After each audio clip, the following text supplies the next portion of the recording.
Continuamos con nuestro ejemplo de la prueba con Kolmogorov-Smirnov. Bien, habíamos quedado en el cálculo de las frecuencias observadas relativas, entonces ya sabíamos cómo se obtenía. Luego de ello vamos a trabajar con las frecuencias observadas relativas acumuladas. Entonces vamos a borrar para mostrar claramente cómo se calcula. Bien. Nos situamos en la primera celda de la columna de las frecuencias observadas relativas acumuladas. Vamos a dar Shift igual. Tomamos nuestra primera frecuencia observada relativa, Enter. Luego de ello, para nuestra segunda casilla, decimos igual. Tomamos el dato que ya tuvimos, clic en esta celda, más la frecuencia observada relativa siguiente. Hacemos Enter, luego de ello arrastramos nuestra función para tomar cada uno de los datos que se van a acumular para las frecuencias relativas de los intervalos. Como observan, ya tenemos todos nuestros datos. Luego de ello procedemos a calcular la frecuencia esperada relativa. ¿Cómo se hace? En primera medida, debemos de tener en claro que la frecuencia esperada relativa se calcula haciendo lo siguiente. Tomamos el límite superior del intervalo y le restamos el valor mínimo de los datos y esto lo vamos a dividir sobre el rango. Este proceso lo vamos a hacer para cada uno de los intervalos. En este caso, tendríamos que hacerlo para los 18 intervalos. Entonces, vamos a borrar para mostrarles cómo se hace este proceso. Bien, aplicando la fórmula, entonces tendríamos igual, entonces, paréntesis, tomamos el límite superior del intervalo, aplicamos la casilla, menos el valor mínimo de los datos. ¿Cuál sería el valor mínimo de los datos? ¿Lo tenemos en el límite inferior o lo tenemos en nuestra tabla de datos iniciales? Entonces, menos E42, que es 0. Cerramos el paréntesis sobre el rango. Tomamos el rango y damos Enter. Es importante que antes de arrastrar la fórmula, nosotros inmovilicemos los datos que siempre vamos a necesitar. En este caso, siempre vamos a necesitar el valor mínimo de los datos y el rango. Por lo cual, anteponemos el signo pesos a la E, ¿cierto? La E correspondiente a ese valor mínimo y al rango. Damos Enter y procedemos a arrastrar la fórmula para todos nuestros intervalos. Bien, aquí hay algo muy importante a tener en cuenta. Resulta que este valor, esta frecuencia esperada relativa, está acotada por 1. Es decir, si este valor supera la unidad, se sustituirá por 1, ya que es imposible que una probabilidad sea mayor que 1. Es decir, que ustedes no pueden obtener un valor mayor que 1 en estos datos que ustedes calculan. Si ustedes obtienen un dato mayor que 1, pues deben de revisar sus procesos porque algo estarán haciendo mal. Ustedes dirán, pero es que el último valor se pasa de 1. No, si ustedes observan, no hay manera de aproximar este valor. Podemos decir, o si lo tomamos, este número lo podemos tomar como 1. Bien. Luego de ello, debemos de calcular el estadístico. El estadístico que nosotros vamos a calcular es el estadístico de prueba. Miren, el estadístico de prueba, todos esos pasos que hemos realizado son los que se deben de realizar para llegar a nuestro estadístico de prueba. Este estadístico de prueba se hace a través de una fórmula. ¿Cuál es la fórmula? Tenemos, primero que todo, que aplicar el valor absoluto que está dado por la fórmula ABS. ¿De quién? De la frecuencia esperada calculada menos la frecuencia esperada relativa. Entonces vamos a hacer eso para cada uno de nuestros intervalos. Entonces vamos a borrar el contenido para que ustedes tengan más claro. Bien, entonces dice la fórmula igual valor absoluto ABS ¿de quién? Entonces vamos a tocar la frecuencia esperada acumulada. Frecuencia esperada acumulada, en este caso, lo que tenemos que tomar, entonces, sería este valor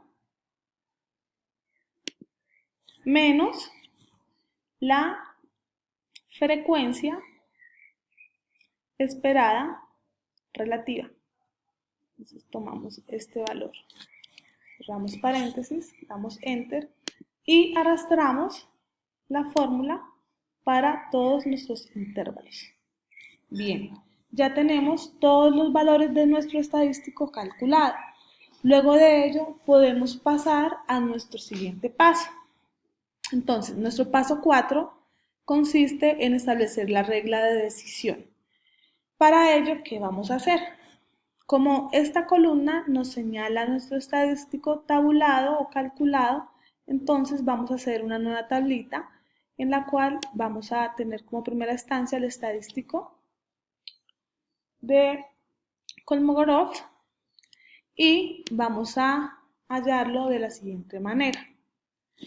Nosotros debemos de elegir el valor máximo de esta columna. Entonces, ¿cómo lo hacemos? Igual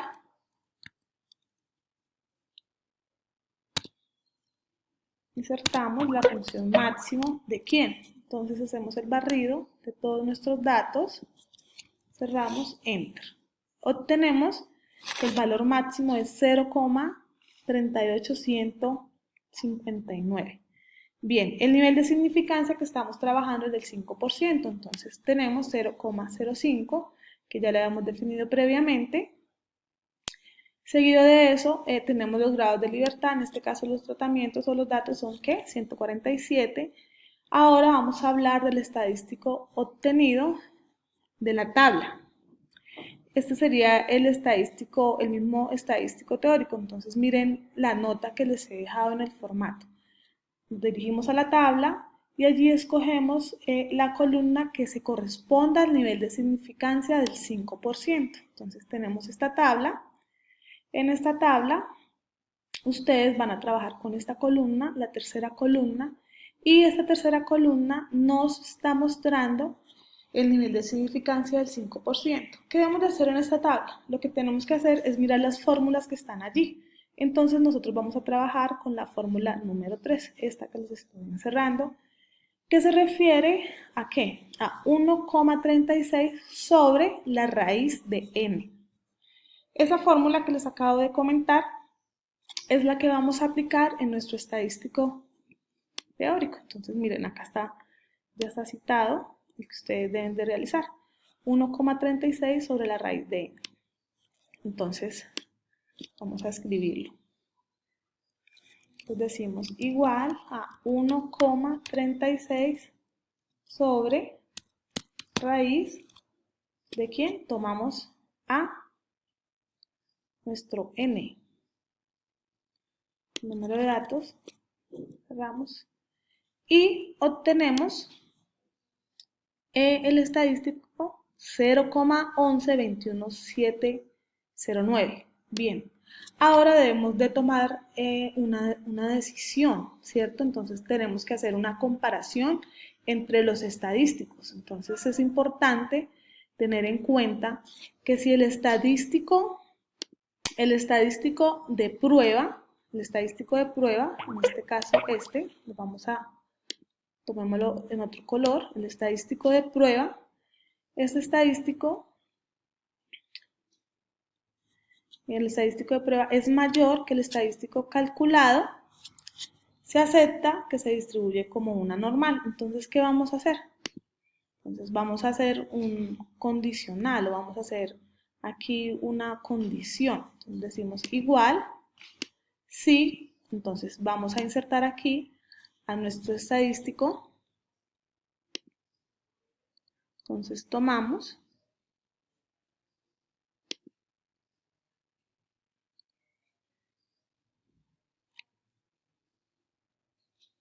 nuestro estadístico teórico menos, ¿cierto? Que si es mayor, podemos ¿qué? Aceptar, ¿cierto? Hacer la comparación. Y si no, se rechaza la hipótesis. Entonces luego de aplicar esto, damos Enter y tenemos que nuestra hipótesis se rechaza. Entonces vamos a obtener nuestro quinto paso. Para nuestro quinto paso podemos hacer la siguiente conclusión. Podemos concluir que no hay suficiente evidencia estadística, corrijamos acá, estadística,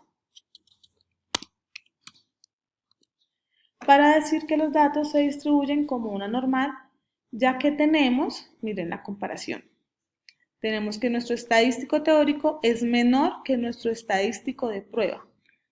Aquí podemos tomar, o vamos a colocarle, de prueba para no generar confusiones.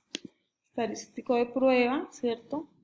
Entonces podemos concluir que como nuestro estadístico teórico es menor que nuestro estadístico de prueba, entonces los datos no se distribuyen como una normal.